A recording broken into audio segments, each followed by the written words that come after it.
2 million years ago, while our ancient relatives were starving on the harsh African savanna, Paranthropus robustus survived by evolving jaws powerful enough to crush what no other hominin could eat. But what if these remarkable adaptations that saved them from starvation ultimately led to their extinction? The powerful jaws of Paranthropus robustus closed around a tough, fibrous root. While other early humans starved in the dry African grasslands, this hardy species crushed through foods that no other creature could eat. Their huge back teeth, each as big as your thumbnail, ground down plants so tough they would break your teeth today. As the hot, dry weather killed off most plants about 2 million years ago, these amazing beings lived by learning to eat what others couldn't. When you touch the fossil of a Paranthropus jaw, you feel the weight of survival. It sits heavy in your hands, solid like a stone but shaped to crack through foods that would make your jaw ache. The teeth don't look like yours. They're wider, flatter, built for grinding rather than tearing. Run your finger along the top of the skull and you'll feel a bony ridge. This ridge once held muscles so strong they could crack a walnut without tools. While their cousins in the human family tree grew thin and weak during the long dry seasons, Paranthropus groups found food in places others didn't think to look. They dug in the hard ground for roots. They peeled tough bark from trees to find the soft inner layers. They chewed seeds and nuts that would hurt your teeth. Picture the scene. The sun beats down on yellow grass that crunches under feet. The air smells of dust and dry wood. Most animals hide in whatever shade they can find, saving their energy.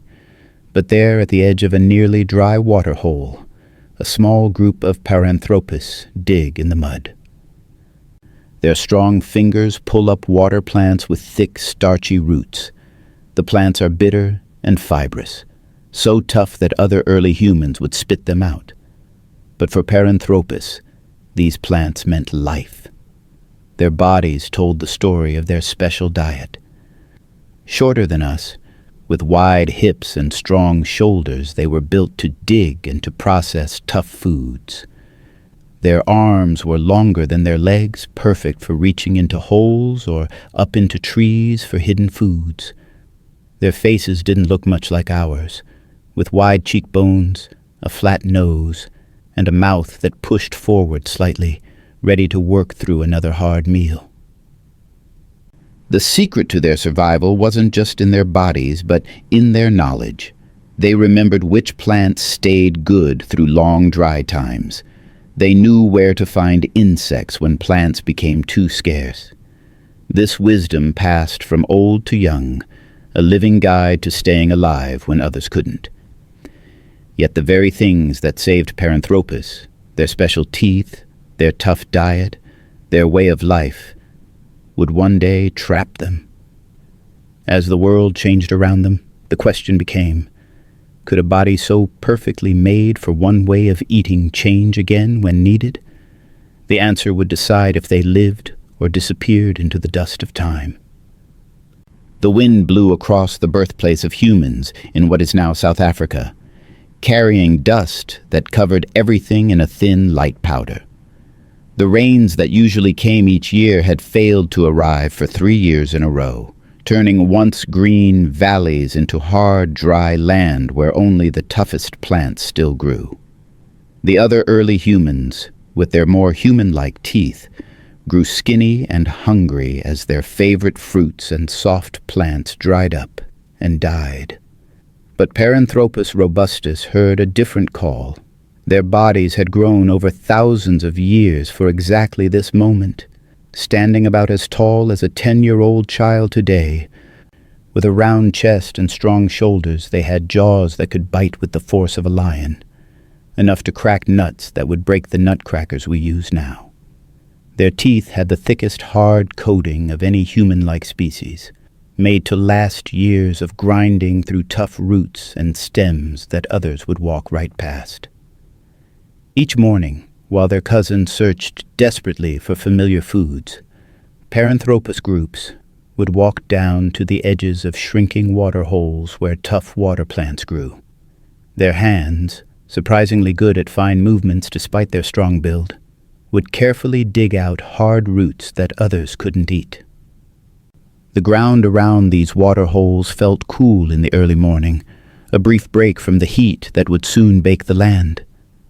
As they dug, their fingers would sometimes find small frogs or insects hiding in the mud, extra food that added richness to their plant diet.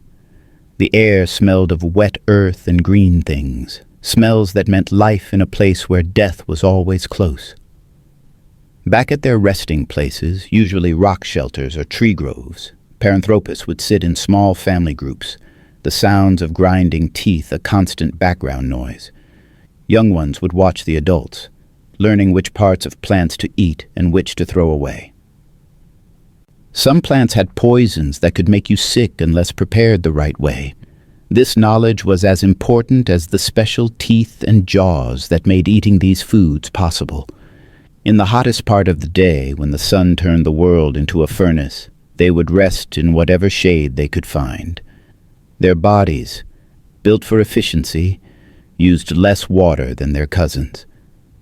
They could go longer without drinking, another key to living through the hardest times.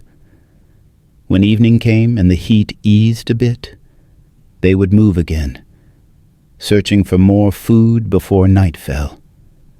Their eyes, set wide in their faces, could spot edible plants even in the fading light. The shadows of coming night brought dangers, hunting cats and other meat-eaters looking for prey. But Paranthropus knew how to stay safe, staying close to trees they could climb if needed. As stars filled the night sky, they would sleep in tight groups, their bodies close for warmth and safety. The sounds of night animals and the rustle of dry grass in the wind filled the darkness. Tomorrow would bring another day of searching, digging, and grinding, the endless work of staying alive in a world that seemed set on starving them out of existence. Yet while others grew weaker, Paranthropus remained strong, their special abilities turning hardship into life one tough meal at a time. As seasons turned into thousands and thousands of years, Paranthropus robustus got better at staying alive. Their heads grew a little bigger, holding brains that remembered which plants could still be eaten during the longest dry times. Their groups developed paths that followed the toughest plants across the changing land. When even the hardiest plants became hard to find, they found new ways to get food. Small groups would gather around tall, hard dirt mounds made by termites as the sun came up. They used carefully picked bone tools to poke into the narrow tunnels. The soft tapping and scratching of their tools against the dirt passages would lead them to tiny, protein-rich insects that added to their mostly plant diet. The children learned these skills by watching, their small hands copying adults as they practiced on smaller mounds.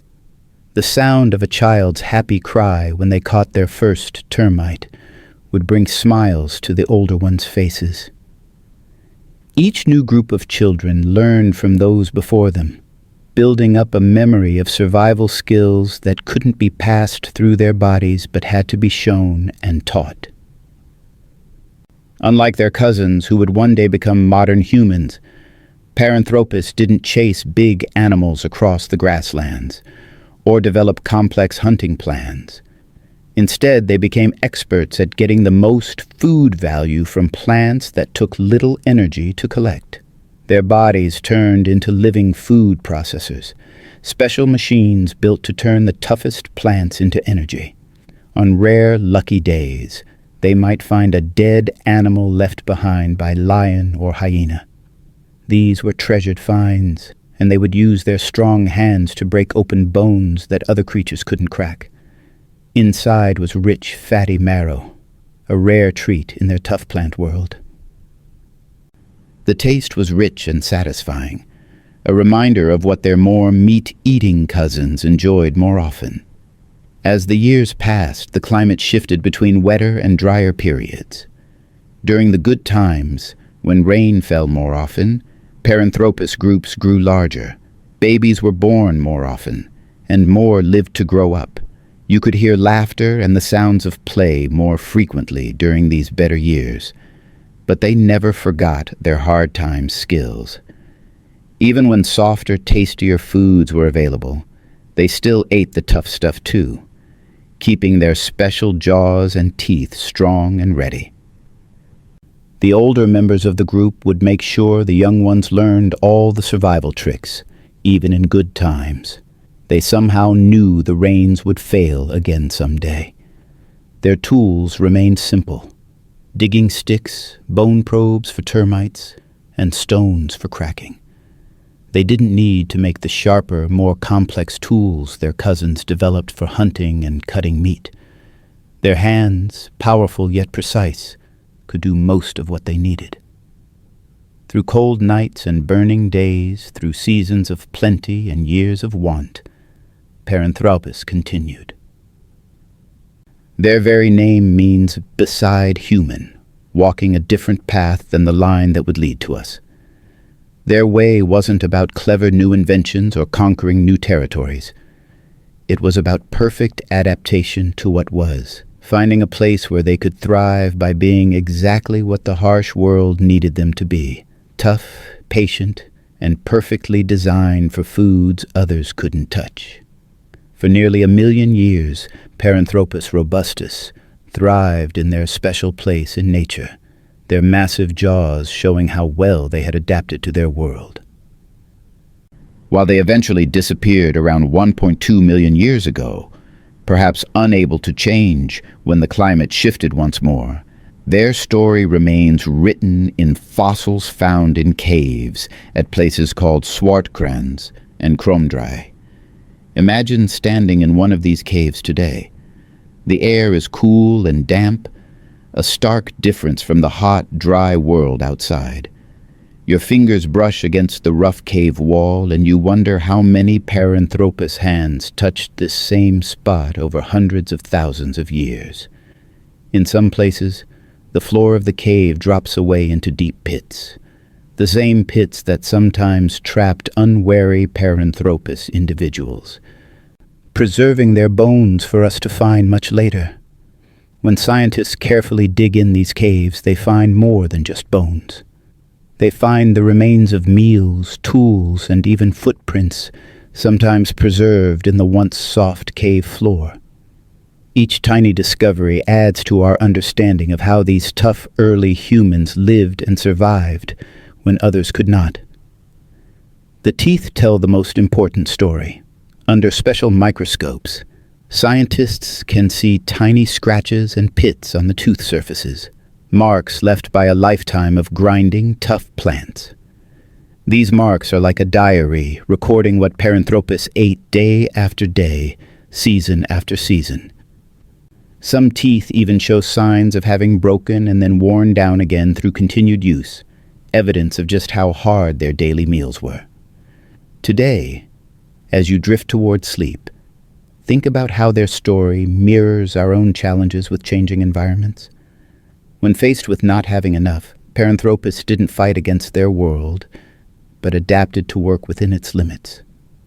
They survived by using what was plentiful rather than struggling to find what was scarce or familiar. In modern museums, their rebuilt skulls sit quietly in glass cases, those enormous back teeth still intact after millions of years. If you look closely, you might see the tiny wear patterns, small grooves and pits that tell the story of countless meals that kept them alive when others went hungry. Those same powerful jaws that once crushed life from the most stubborn plants now whisper their lesson across time. Specializing too much can be both your saving grace and your weakness in a world that never stops changing. As the warm blanket of sleep begins to cover you, picture a small group of Paranthropus silhouetted against the setting African sun. Their day of foraging is done. They sit together, the sounds of their grinding teeth almost musical in the evening quiet. They have survived another day in a harsh world through adaptation and specialized skills. Their massive molars, the very tools of their survival, gleam briefly in the fading light. What would they think of us, their distant cousins who took a different path?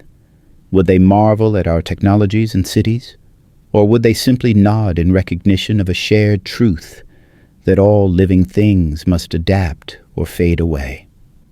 The wind whispers through the grass, carrying the dust of 1,000,000 years, as the last light fades, and Paranthropus, like all who came before us, returns to the earth from which we all emerged.